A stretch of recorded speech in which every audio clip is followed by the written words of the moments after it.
Thank you so much, everyone, for joining us on Zoom as well as on Facebook.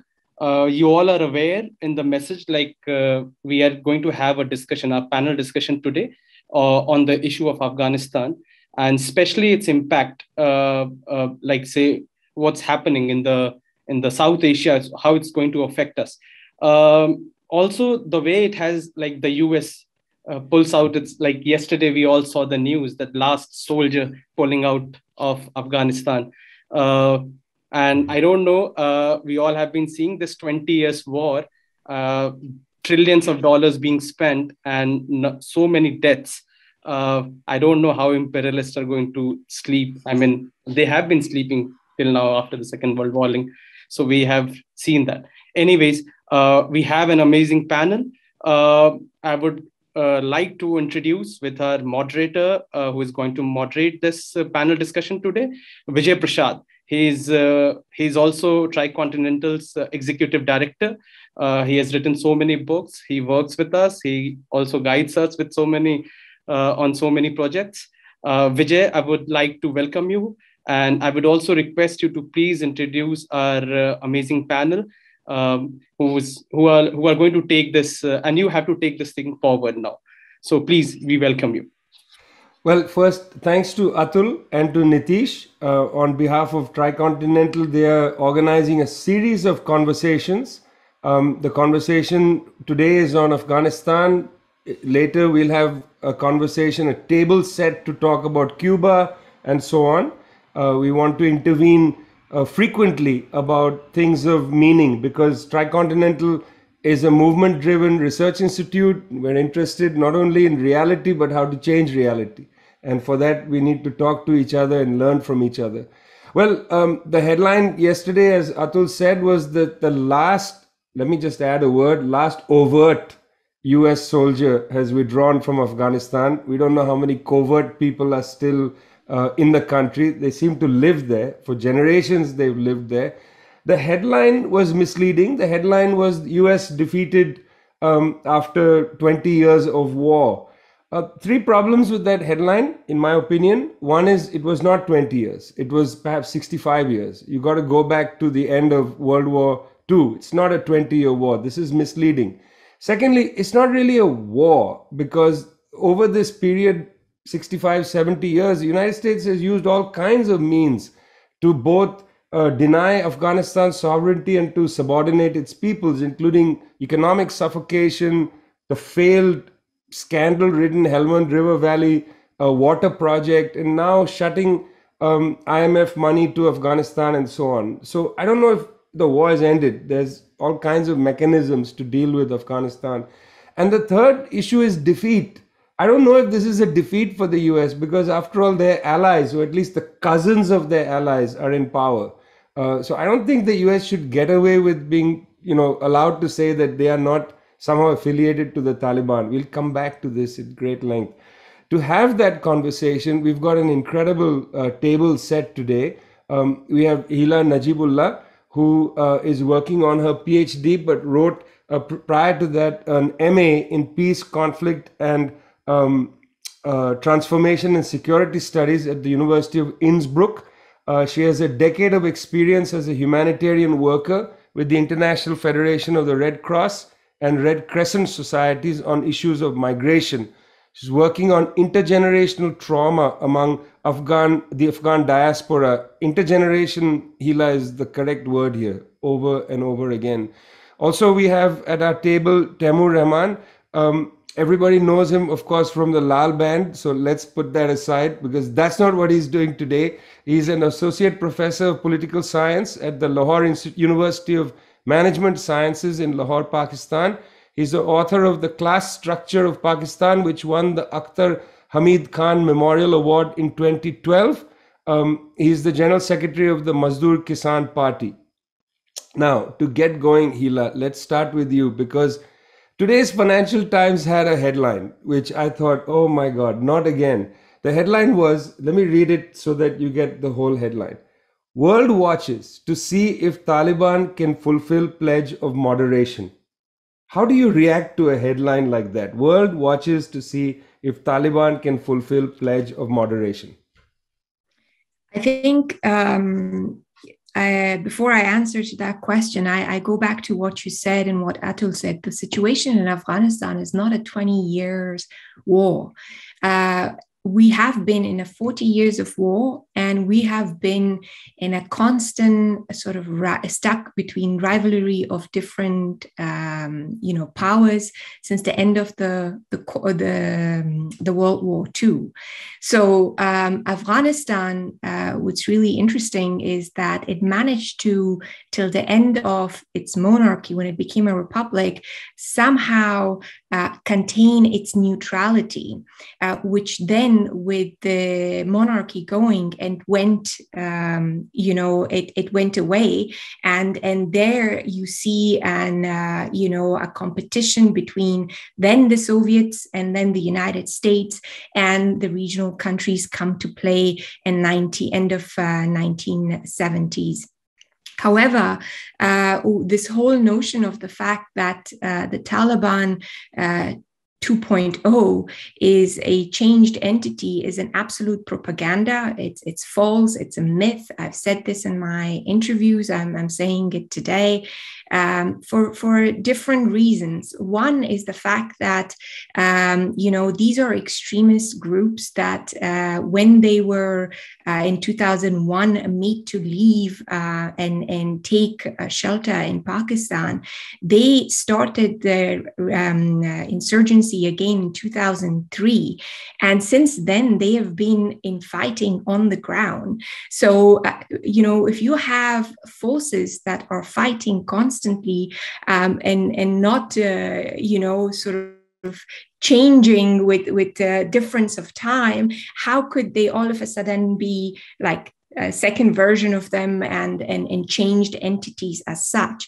Second of all, throughout the so-called peace negotiations, the Taliban had a very effective strategy of continued warfare, and at the same time gaining some sort of legitimacy at the international sort of by the international community doing negotiations. So till they took over Kabul, they fought, and they're extremely in violent ways. They killed women, they killed children. There were suicide bombings in school, in hospitals where mothers were giving birth. These were realities that the Afghans were dealing with on a daily basis, even in the 3 years of so-called peace process. So you cannot say that now that they have taken over, they've changed because they've taken over. So I do not agree with that at all. It's just whitewashing the Taliban so that they could represent it and perhaps come up with a new sort of a government and endorse them, that their new policies could be implemented by them. So it's like one proxy is replaced by the other.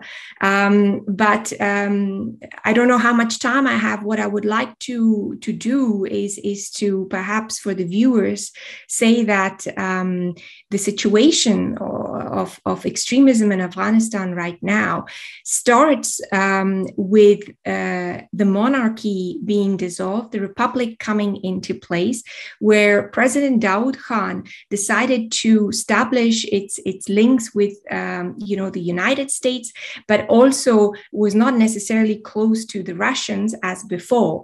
And this is where the situation arises, where the PDPA is sort of brought into the politics of the country, and or sort of forced to take over. Heela, struggling a little bit with the internet. Just to let it come back, we'll move to Taimur for a minute. Taimur, similar question. This idea of the moderate Taliban, it's on the table. I guess last month, or was it earlier this month, Mohsin Dawar and the PTM had a big, jalsa in Makeen. I didn't see any reports about it, but they had their own comments about the Taliban. What do you think about this whole moderate Taliban business?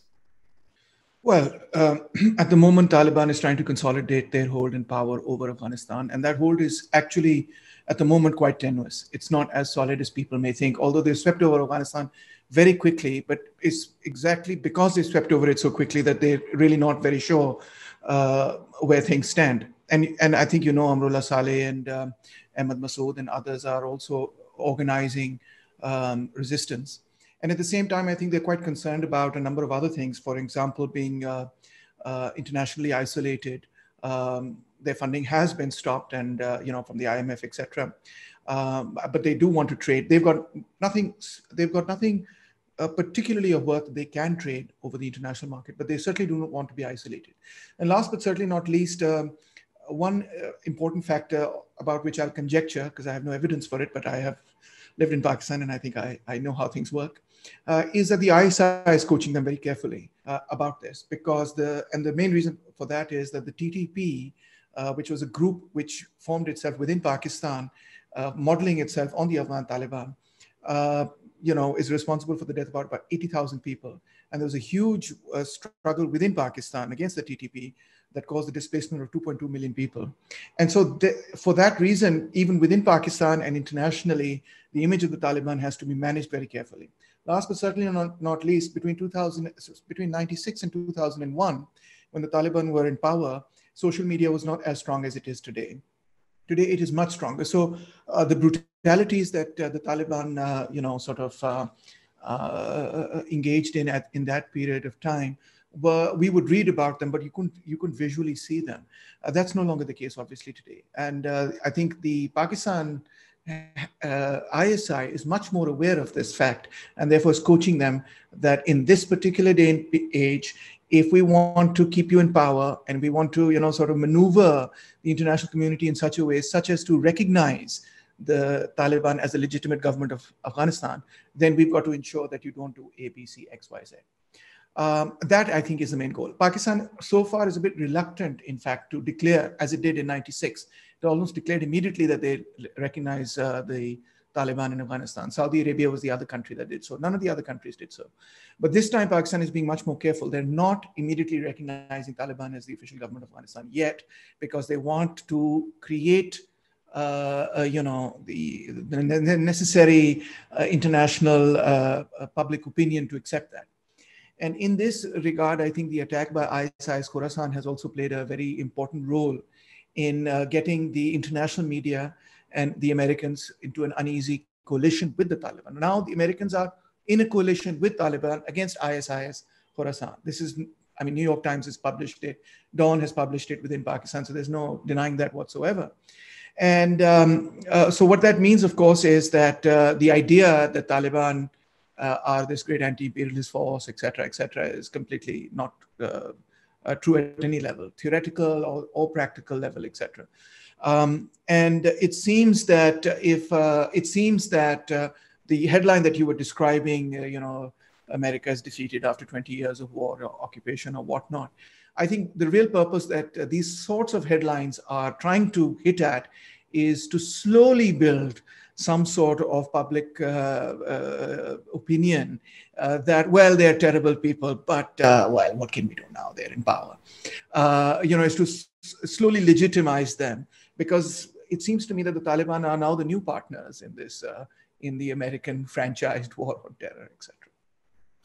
Heela, let's pick that up a little bit, because in Afghanistan, one thought, well, the politics there is pretty well defined. There's a liberal aristocratic section.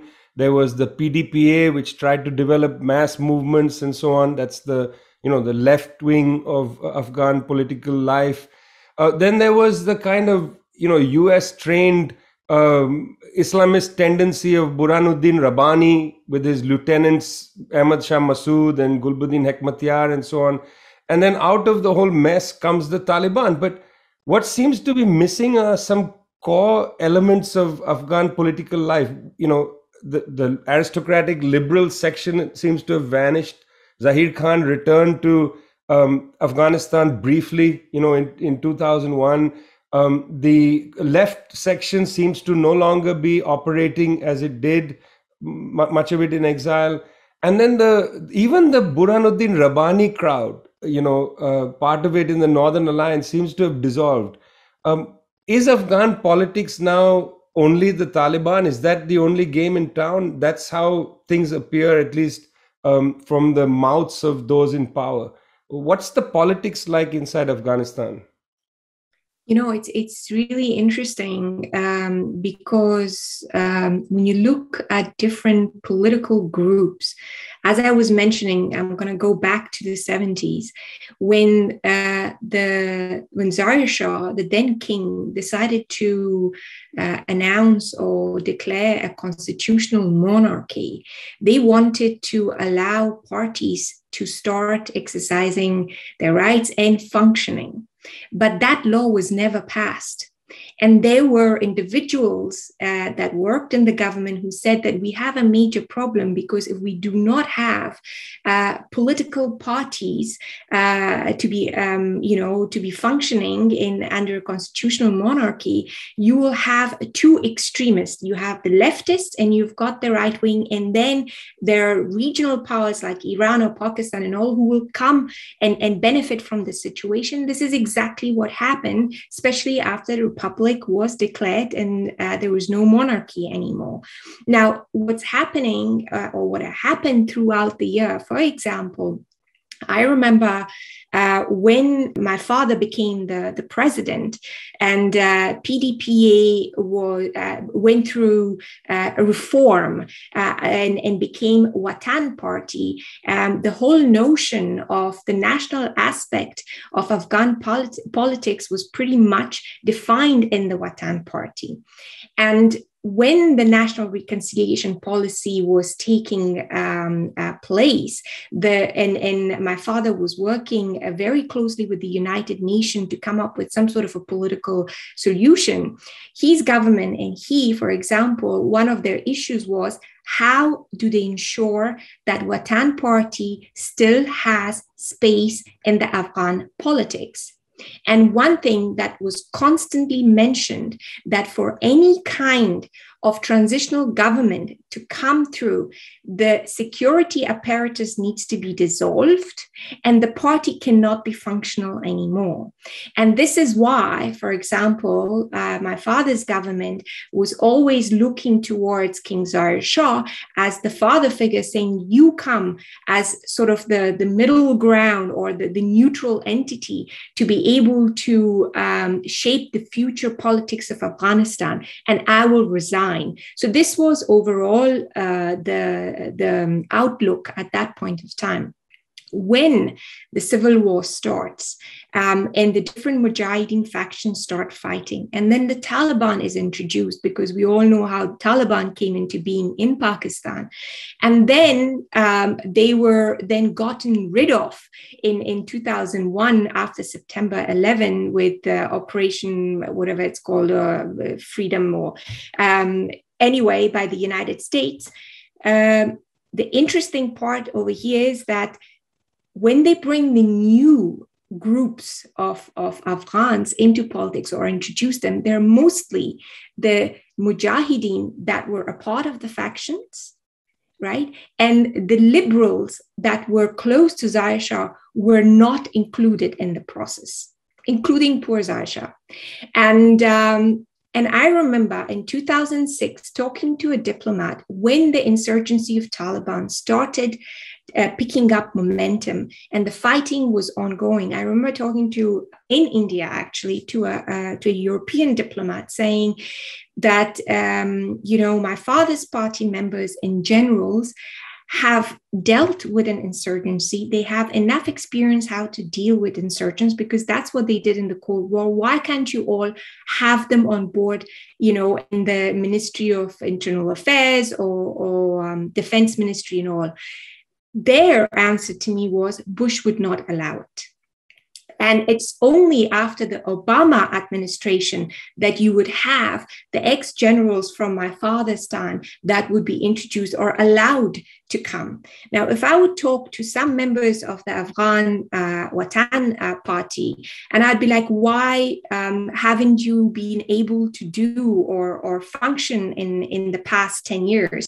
They say constantly to me how they wanted to register the party, but they were never allowed to do so.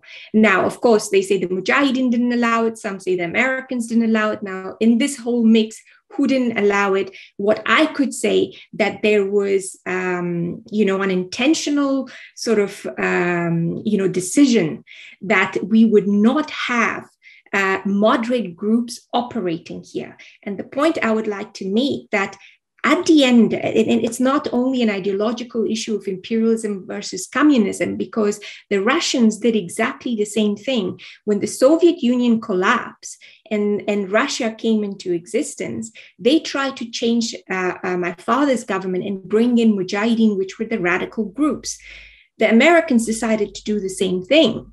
So here, what you need to understand is that how they change their proxies and for what interest? What is the interest at stake, or what is it that they would like to achieve that they introduce new players? And it's certainly not the moderates. And one thing that I extremely feel sad about is that the youth and the Afghan new generations that got educated, that were moderate, that were open-minded, those are the ones that have been affected the most. Those are the ones that are leaving the country. Those are the ones that will be killed left and right by the Taliban and the extremists in Afghanistan. Taimur, let's just leave Afghanistan for a brief second to talk about this idea that we are barbaric people and that we deserve it. It's the opening line in Aladdin, the Disney movie. They're barbarians, but that's what they're like. After all, that's a view that's put forward even by sections in Pakistan. Like, we are a conservative people. We can't tolerate, liberal ideas or left-wing ideas, that these are alien to our society. That, we deserve this. We deserve Modi. Modi is the mirror image of Indian society. How do we deal with this idea? And just thinking about Pakistan and then the northern parts, of Pakistan, just think aloud a little bit on this idea that, we deserve to be ruled by people like this. Taliban, Imran Khan, Narendra Modi, and so on. Well, let me put it to your audience in this way, Vijay. Imagine a world in which Mussolini and Hitler had won the Second World War. What would Europe have been like? Had fascism been successful, I think the history of Europe, perhaps even the history of the world, would have been very, very different. And then people would probably have said, well, Europeans are a bit of a barbaric, sort of violent people. That's just what they're like. The view that the Afghans, the Pakistanis, the Indians are somehow deeply conservative in their genetic makeup or whatever, is a very, very ahistorical view, because what it neglects is that throughout the 20th century, in fact, this was considered an arc of instability by the State Department of the United States of America, where they were terrified that this entire region is going to be swarming with communists and socialists and left-wing people. In the 1970s, the entire political spectrum of Pakistani politics was dominated by parties that explicitly and overtly said that they were socialist. The Pakistan People's Party said it was socialist. The National Awami Party said it was socialist. And the Awami League, which was the largest party in then unified Pakistan, let's call it whatever you want to call it, but the Pakistan before 1971, which was the largest party, explicitly said that it was socialist. Of course, the Communist Party of Pakistan was banned in 1953, so it couldn't operate legally. So the entire political spectrum of Pakistani politics was dominated by the left. And similarly, we just move across the border to Afghanistan. The PDPA was one of the largest, most well-organized parties in Afghanistan. Heela can probably speak more about it than I can, but it was a very powerful, extremely well-organized party. And it was unlike many of the other formations, such as the ones that we serve with Hizb Islami, et cetera, et cetera. This was a modern political party, not a tribal group or anything of that sort. So what happened? Well, what happened is imperialism. Imperialism and the most powerful nations in the world decided that these countries had to be thrown back into the dark ages. They supported, instead of the normal sort of, let's say, progression of these societies, they tried to turn the wheel of history backwards by supporting organizations and forces that history would otherwise have completely discarded. So it's really quite ironic when the most powerful, most advanced capitalist countries select the most reactionary fascist elements in third world countries, support them, promote them, help them destroy progressive movements, democratic movements, left-wing movements, liberal movements, and then turn around and say, oh, you people are just backward. You're just, this is just how Afghans are, or this is just how Pakistanis are, or this is just how Indians are. Well, I won't comment on India, but certainly with respect to Pakistan, there was a counter-revolution, an 11-year-long dictatorship under General Ziaul Haq, which was extremely brutal, which crushed all the, which hung the first democratically elected Prime Minister of Pakistan. They whipped and flogged journalists and political activists. They threw people in the thousands into prison. They destroyed the lives of people who were considered to be democratic political activists. They completely censored the news. They selected 1 or 2, 3 political parties and basically funded them, armed them, equipped them to go and undertake jihad in Afghanistan, and at the same time take over all the public institutions of Pakistan, including the universities, and most importantly, the mainstream press. The Jamaat-e-Islami was foremost in that. And when they were successful in this entire, massive counter-revolutionary political project, then it was to justify all the violence that they undertook, or in fact, perhaps to invisibilize it. They said, no, we were always like this. This is what Pakistan is today, is what France would have been like had Louis XVI or the royalists won. So this is really the question that needs to be put forward. We are not a society that has not yet evolved into modernity, in inverted commas. We are a society rather that evolved and then was pushed back by imperialism into this barbarism. Heela, what Taimur says is a very good potted history in a way of our tragedy. Let's call it that. Well, it's somebody else's game plan, but the tragedy is lived by children in Mazar-e-Sharif. It's lived by children in Herat and so on. What kind of futures might they have had?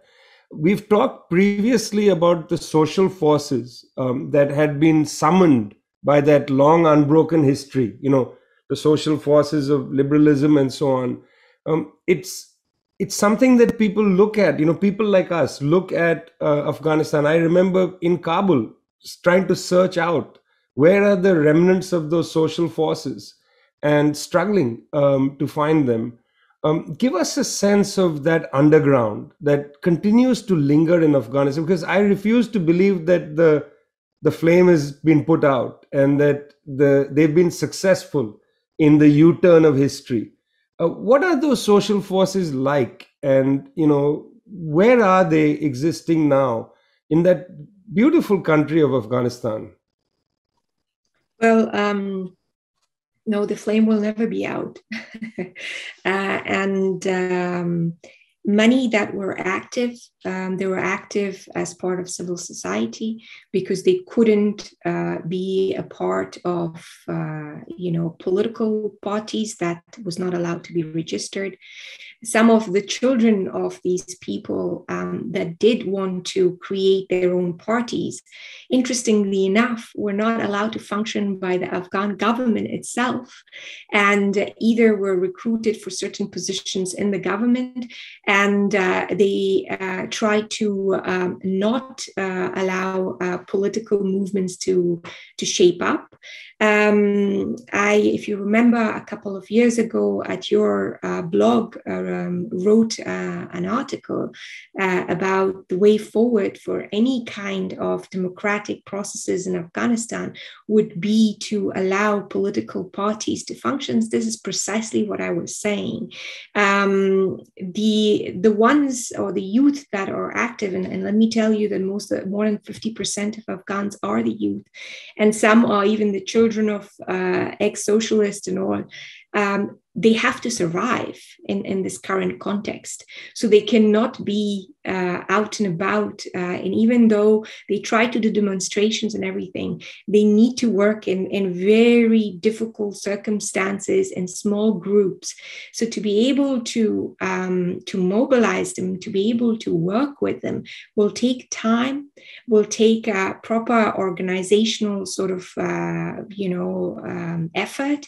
And at the same time, a vision that could unify people. Because one more thing that has happened since the Cold War is that Afghans now don't trust any other country. They don't trust the Russians, they don't trust the Chinese, they don't trust the Americans, they don't trust EU, whatever Pakistanis. concept. Don't forget Pakistan Pakistanis. I think Pakistan is the unifying factor for all Afghans, because they know that all the mess that has happened under the gaze of the ISI is because of Pakistan. And I sometimes mention that when I talk about Pakistan, I don't talk about people of Pakistan, right? I mean, we have to distinguish this, because people in Afghanistan are so angry at Pakistan that sometimes they just get it out, their anger at any Pakistani. And it's very difficult sometimes to realize that the games that are being played in the political classes in Pakistan or by ISI. I myself talked about sanctioning Pakistan elements that promote terrorism, because it's enough. Like, you have created the Taliban. Before that, you supported the Mujahideen, and let me tell you, today only the Taliban are saying, well, the Tehrik-e-Taliban is your problem.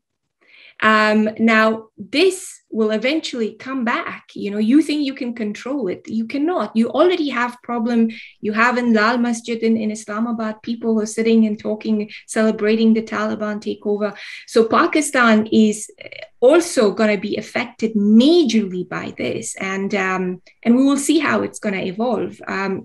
But coming to these forces, I believe that Afghans need to be able to start working with each other, because all this while, and I said this like 2-3 days ago to a group of Afghans, that all this while we were made so busy with the whole notion of ethnic differences and linguistic differences and this difference and that difference and ideological differences, that at the end of the day, all of you were isolated, and then the Taliban were brought back. So the idea here is, and something that has happened since the Cold War, that the United States or Russia even today, or the Chinese have sort of tried to, accept the radical extremist groups rather than the ones that are moderate and open-minded, that could bring about a peace in the region and a constructive ways of working with neighbors and end this long game that has destroyed many lives.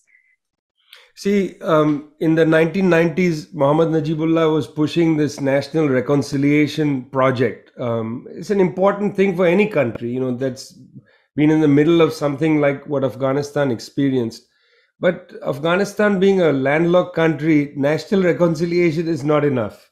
One of the things that has to take place is a regional reconciliation.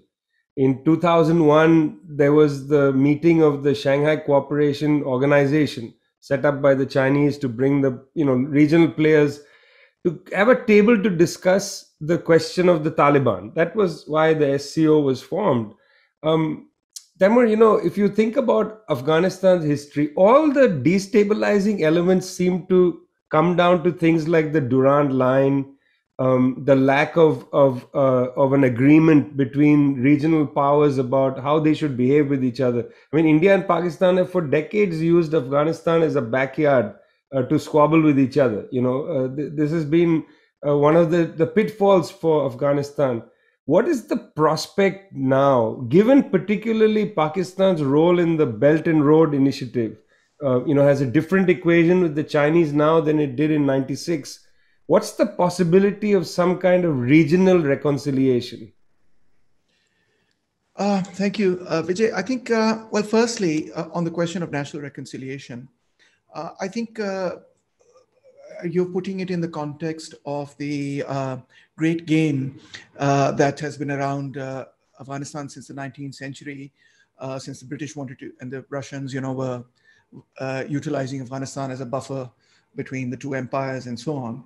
And that, of course, continued. And then the Durand Line, etc., was created. And the nationalists within Pakistan, in particular, were very opposed to the Durand Line. But this was, the major cause here was taken up by Pashtun nationalists, not by the religious right. The religious right has different politics, which has to be studied independently of that. And they don't really too much care about this question of the unity of all the Pashtuns and their division, etc., etc. Nor can I think the understanding about their politics be purely subsumed within the geopolitics of the regional powers and global powers, because what's going on here is slightly longer, if I may be allowed to say, that if you look at the history of the rise of Islamism, from Hassan al-Banna to Sayyid Qutb to Maududi to al-Faraj, etc., and Zawahiri and Osama, and then the Taliban, etc., etc. In my frank and honest opinion, these are not forces that are ready and willing to reconcile. Your reconciliation is a two-way street. Najibullah may want to reconcile. You may want to reconcile, but these are not forces that are ready for the kind of reconciliation that we would desire. So sometimes in history, you are also stuck in a situation where you may desire peace and you may desire reconciliation, but it may not be available. It may not be on the table. And I think that is one of the lessons, at least that I have experienced, and also theoretically, that's my understanding, and also that's my understanding from what's happened in Pakistan. There were 6 accords between the TTP and the government and state of Pakistan for peace, every single time. And in these accords, it was not just the army, but the political forces were also involved. For example, the Awami National Party, which is a very big party, very old left-wing party, nationalist, Pashtun nationalist, was involved in attempting a reconciliation with the TTP. Did it work? Absolutely not. And I had been arguing throughout from 2007 onwards, this will never work, because you are not understanding the nature of the conflict and the people and the forces you're dealing with, number one. And secondly, because they have the wind in their sails. And very rarely is it the case that when a force has the wind in their sails, that they're ready to, at that point in time, leave their struggle. So that's the other major thing. As far as the question of the Belt and Road Initiative is concerned, and China, Russia, Pakistan, Iran are concerned, I think if I look at what the Americans, Brits, and the French and the Saudis have done to Afghanistan, I would much rather prefer that those countries that border Afghanistan should sit down and work out how to, as Heela correctly put it, bring the moderate forces forward. And here, Pakistan, there will have to be, one of the key components will obviously have to be a change in the view of the Pakistani public as well as the political elite. That ultimately support for the TTA is absolutely and inevitably going to give rise to a re-strengthened TTP.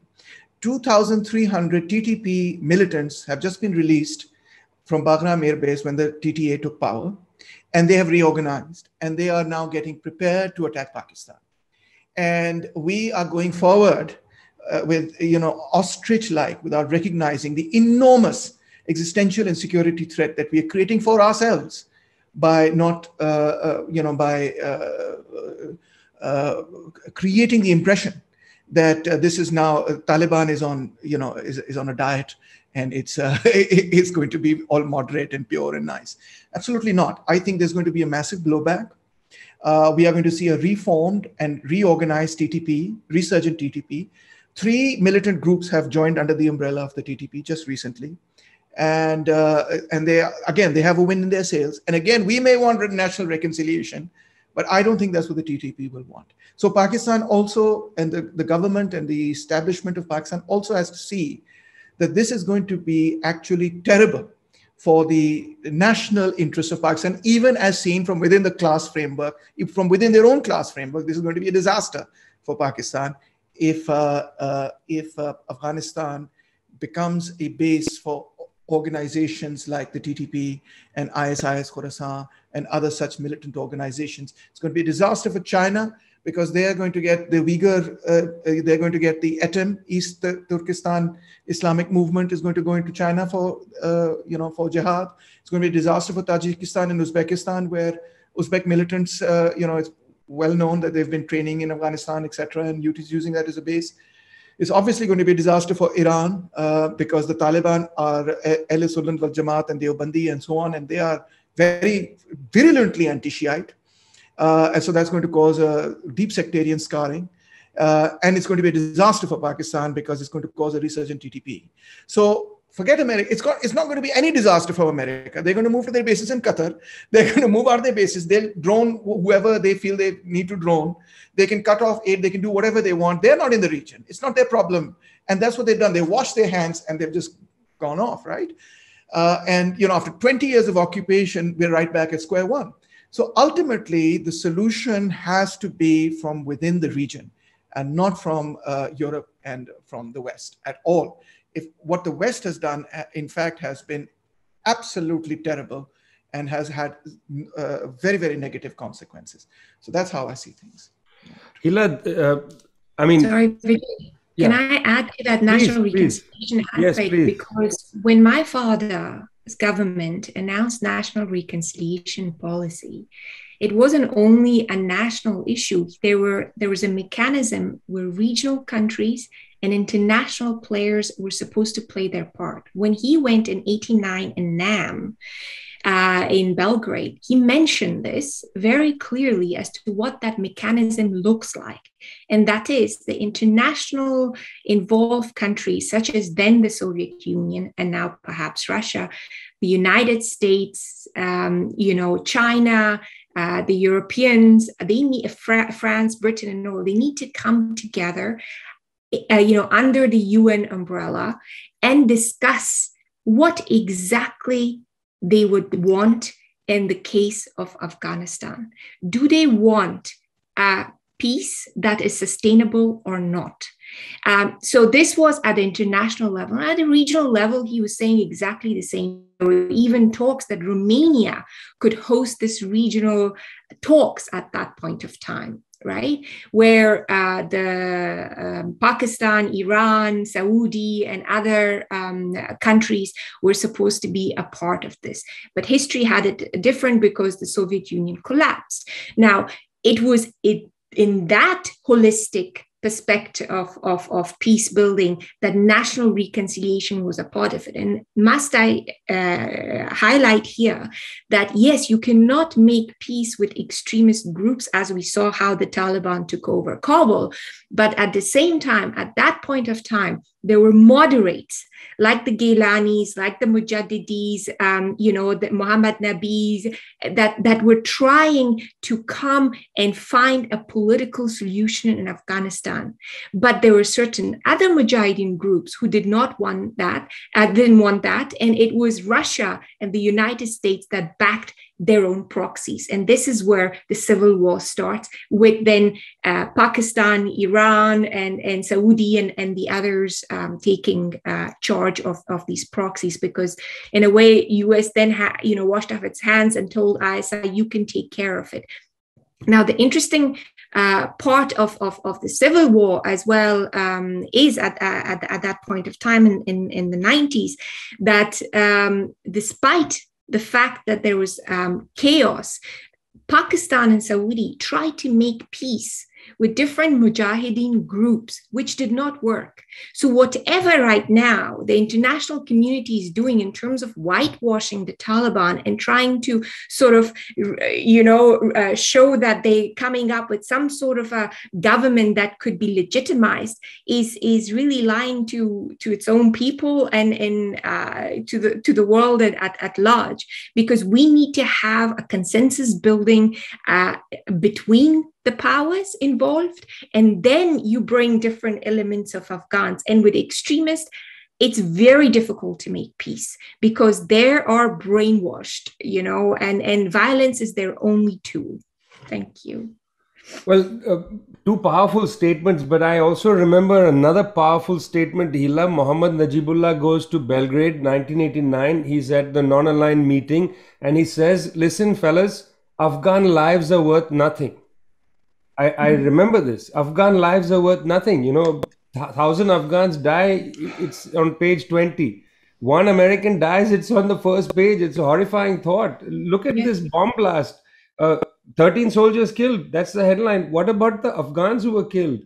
And then, a drone strike, 7 children wiped off the planet Earth. That should be the front page. Can we even advance any of these, sensitive approaches that you're laying out if behind all that is utter disregard for Afghan lives, for Pakistani lives, and so on?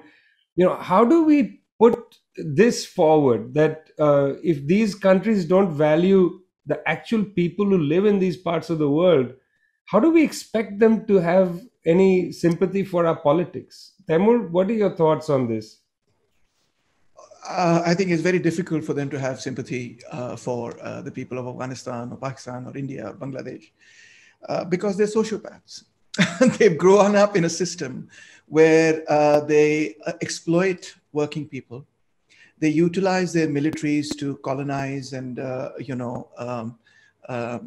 take over the resources and natural,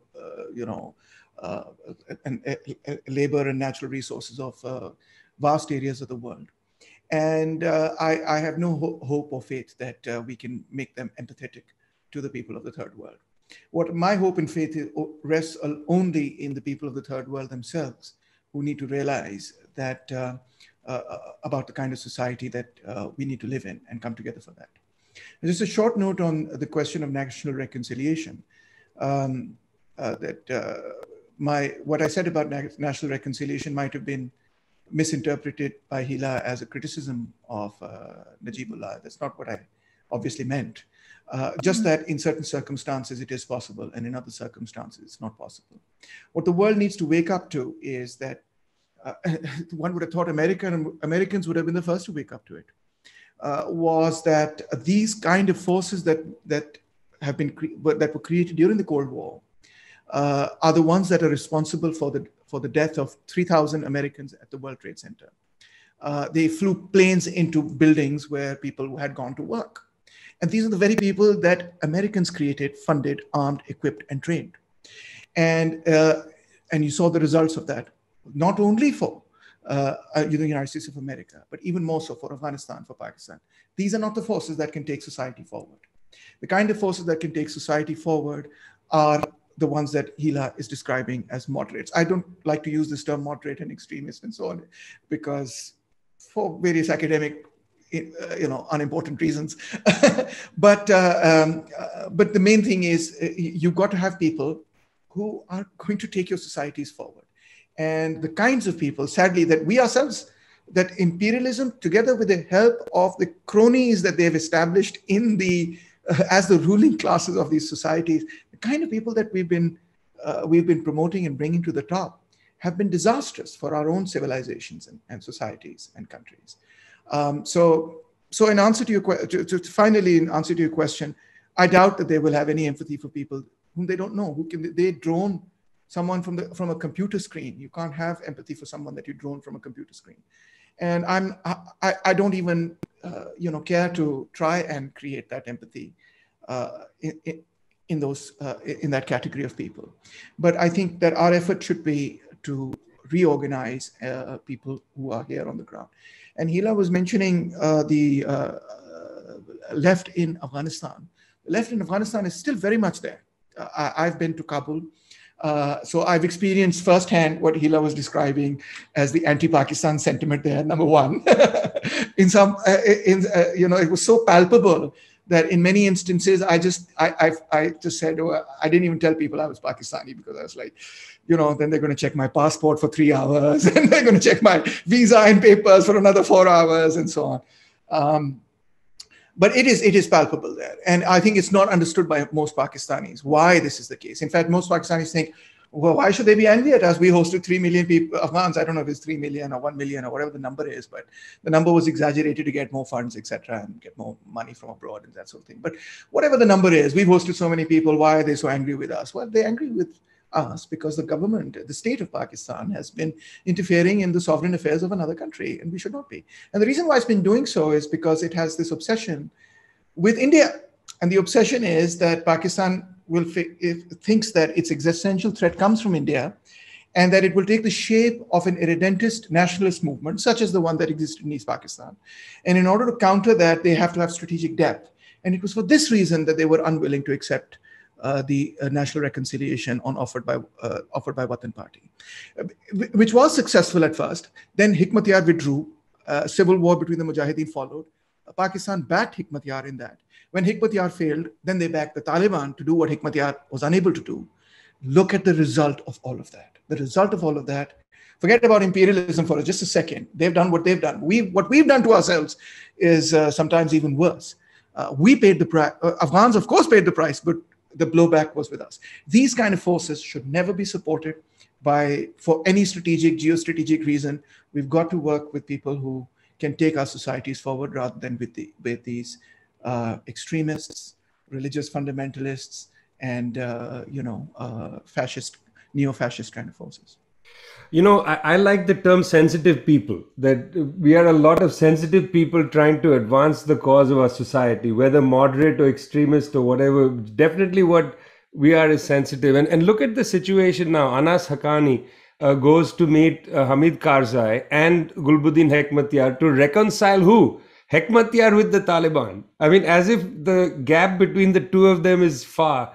I think we're in general agreement about the lack of fortitude amongst these sections to reconcile.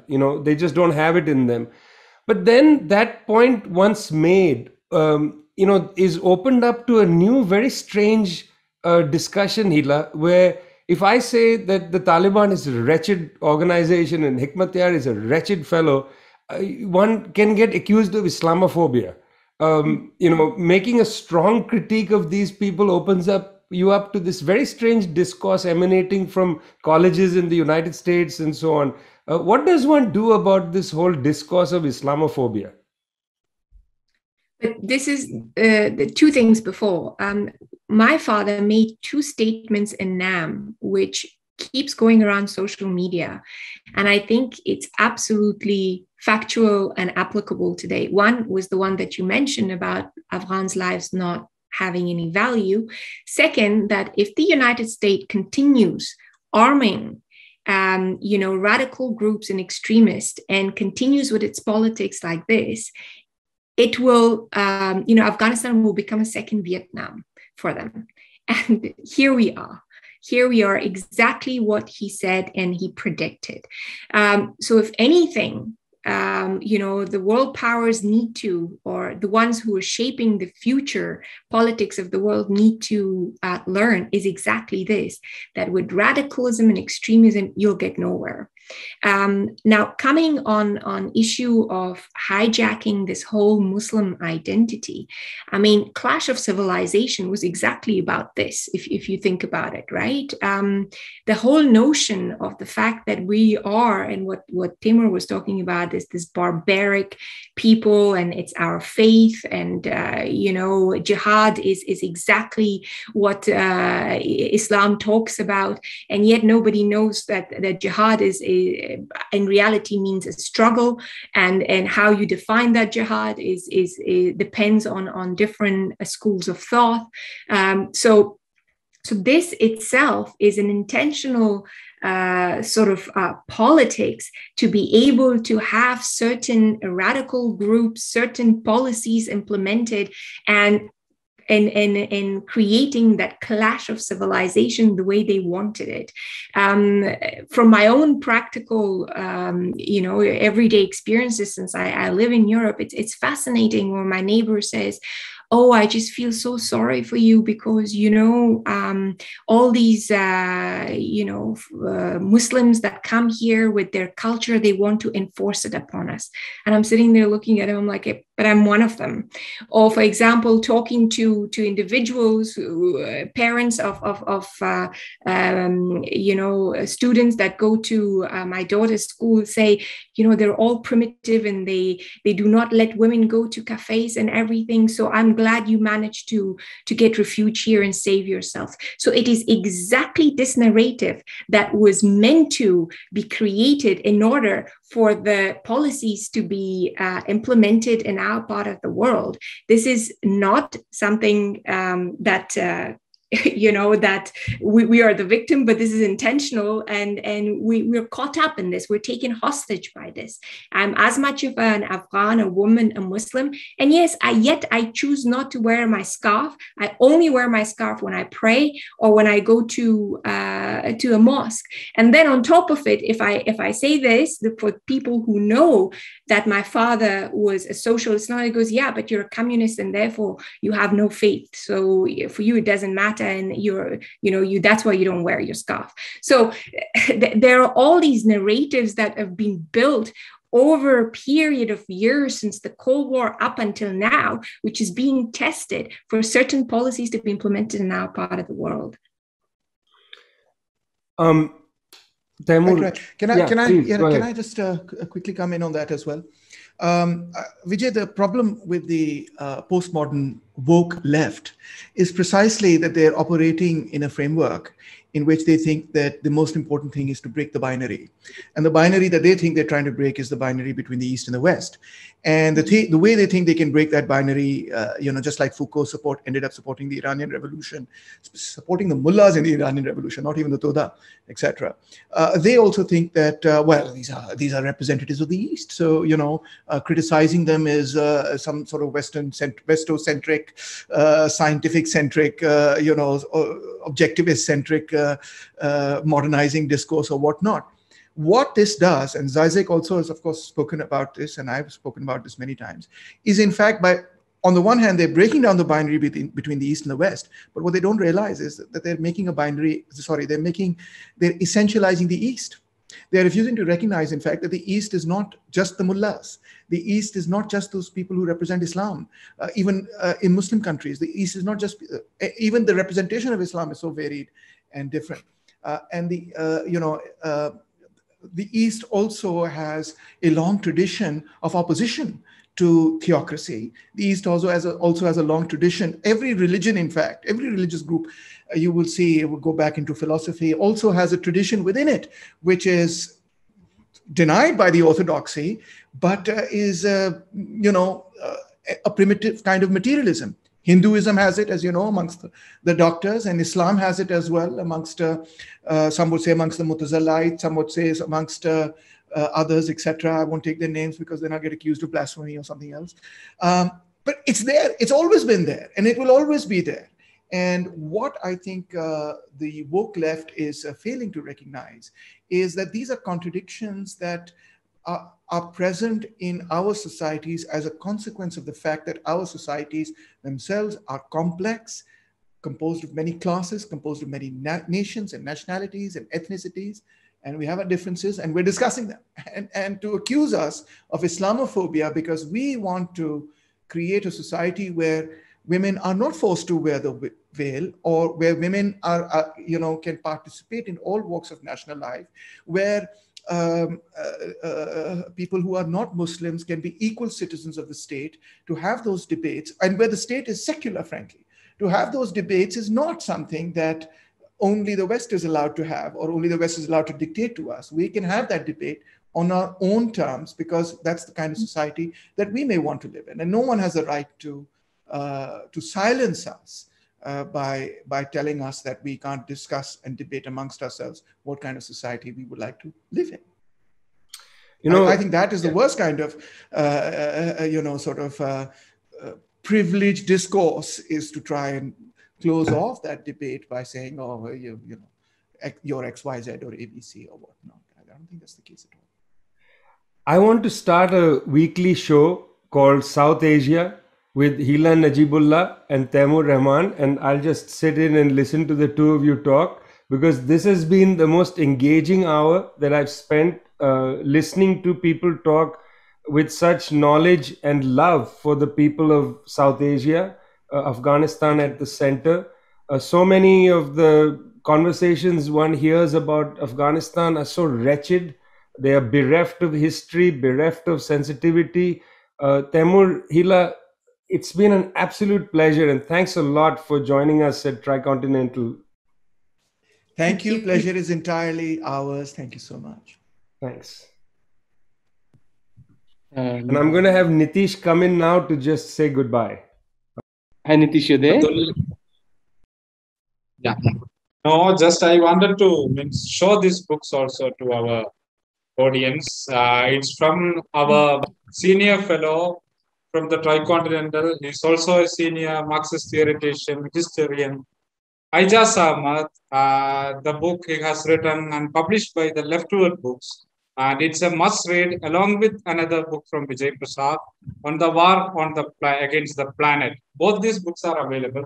Why I thought this book I will take, he has written long back, decades back, that the Afghans shall not be subjugated, but they shall suffer, and perhaps even a majority of them might perish or become homeless and get consigned to a subhuman existence. This is what exactly happening with the Afghanistan people. This is how people write history or look future from the side of people. I hope everyone reads those books also.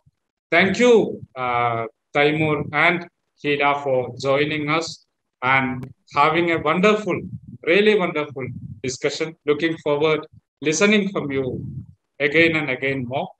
Friends, this is part of a series being organized by the Tricontinental Institute for Social Research. And as part of this series, a discussion on Cuba, what is happening on Cuba and against Cuba, and the hybrid wars, and the cruel, inhuman, imperialist war on Cuba and the Latin American alternatives, which are being discussed on 10th, September 10th. Please book your evening for that discussion. And on again September 17th, another exciting discussion is coming on the militarization of Africa. It is important that we do talk about what is happening in Africa, what is happening in Latin America, and what is happening in Asian countries, and all, I mean, from the side of the people. So we welcome all of you for that discussions also. Thank you once again. Let us conclude this and look forward for much more such evenings and events. Thank you. Thank you. Thank you so much. Thank you very much. Bye-bye. Thank you so much. Bye-bye.